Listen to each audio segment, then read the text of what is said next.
मुग्धा और उसकी सास के बीच पूरा समय सास के किसी न किसी काम को लेकर मतभेद चलते ही रहते हैं। बहू, ओ बहू, जरा चाय बना दे। मुग्धा चाय लेकर आती है। ये लीजिए, और कुछ चाहिए? अरे नहीं, बस चाय पीने का मन था। जाओ, तुम दूसरा काम करो। चाय पीने के थोड़ी देर बाद सास दोबारा मुग्धा को आवाज लगाती है। अरे बहू रे, आओ बहू, जरा हलवा तो बना दे, मीठा खाने को मन हो रहा है। इसी तरह मुग्धा की सास पूरा समय कोई ना कोई काम बताकर उसे रसोई से बाहर तक निकलने नहीं देती। कभी चाय, कभी हलवा, कभी पानी तो कभी दूध, हर समय खाने को चाहिए और उसके लिए अपने हाथ पैर बिल्कुल नहीं हिलाने। परेशान किया हुआ है इन्होंने। सास की जबरदस्ती परेशान करने की आदतों से दुखी मुग्धा एक शाम सचिन के साथ अपने कमरे में बैठी हुई बात कर रही होती है। सुनो जी, मम्मी जी की ये जानबूझकर मुझे परेशान करने की फरमाइशों से मैं बहुत फ्रस्ट्रेट हो चुकी हूँ। पूरे दिन में 1 सेकंड का आराम नहीं मिलता।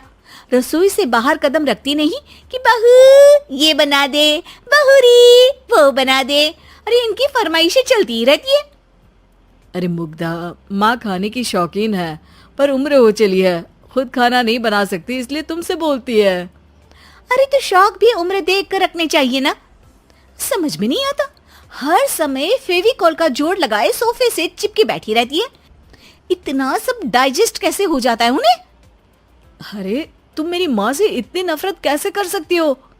मैं उसे नफरत नहीं करती जी, बस परेशान हूँ।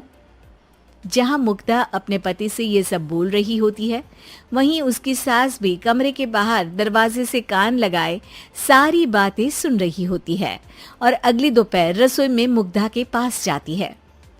बहू, आज ना मेरा कुछ मसालेदार खाने का मन है। तो चाय बना दूं? मुझे बहुत पसंद है। अरे ना, ऐसा कर लिट्टी चोखा बना ले। और हाँ, जितना मसाला बातों में मिलाकर पति को सुनाती हो ना, सब्जी में भी वैसे ही डाला करो, खाना स्वादिष्ट बनेगा।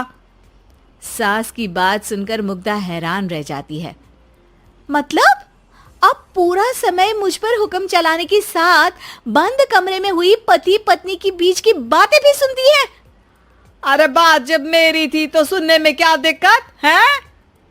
ये कहकर सास वहां से चली जाती है। अरे अब तो हद पार हो गई, इस तरह से तो ये मेरा जीना मुश्किल कर देंगी।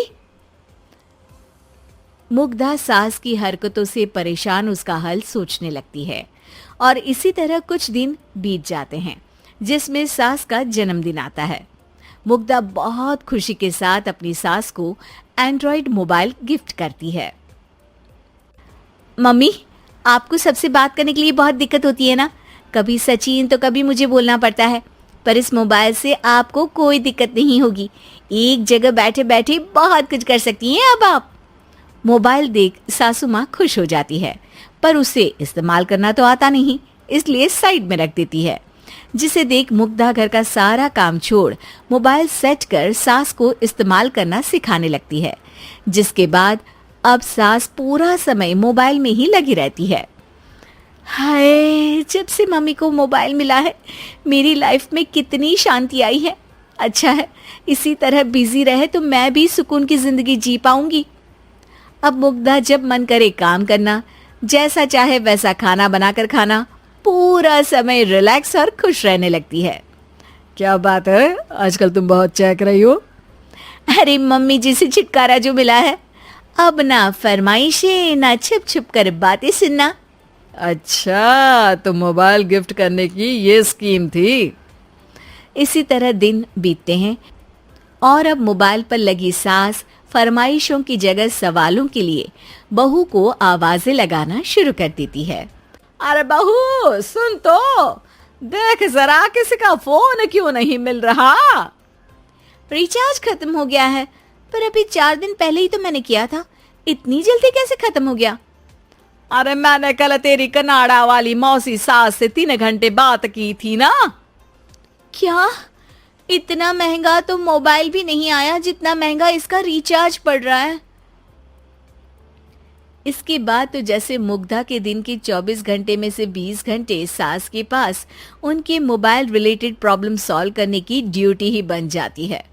अरे मुग्धा, ये मोबाइल में अचानक तेरी मौसी सास की शक्ल क्यों दिखने लगी? और ये तो हिल भी रही है। मम्मी, ये गूगल डुओ का वीडियो कॉल है। इसमें आप बात करने के साथ एक दूसरे की शक्ल भी देख सकती हो। अच्छा, ये तूने मुझे पहले क्यों नहीं बताया? अब बताने के लिए पहले नहीं बताया।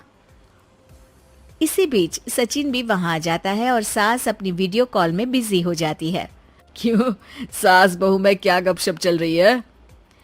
इसे गपशप नहीं, दिमाग का दही होना बोलते हैं। पर तुम तो मम्मी को मोबाइल देकर बहुत खुश थी, फिर क्या हुआ? हाँ, उसका सुकून भी कुछ ही दिन मिला। अब घर के टंटे खत्म हुए तो मोबाइल की टिंग टिंग शुरू हो गई। देखो भाई, कुछ पाने के लिए कुछ खोना तो पड़ता है। आखिर तुमने मोबाइल अपने फायदे के लिए ही तो दिया है, तो फिर सवालों के जवाब भी देने पड़ेंगे, क्योंकि जब तक उनके हाथ में ये फुंथरू रहेगा, तुम्हारी लाइफ में प्राइवेसी और सुकून रहेंगे। कहने का मतलब है अगर इससे प्यार बढ़े तो दाग अच्छे हैं। अरे मुझे पहले दिन से ही पता है मोबाइल किस मकसद से दिया गया है। भूलो मत, इससे पहले मैं बातें ही सुनती थी। सास की ये बात सुनकर मुग्धा शॉक में और सचिन हंसता रह जाता है।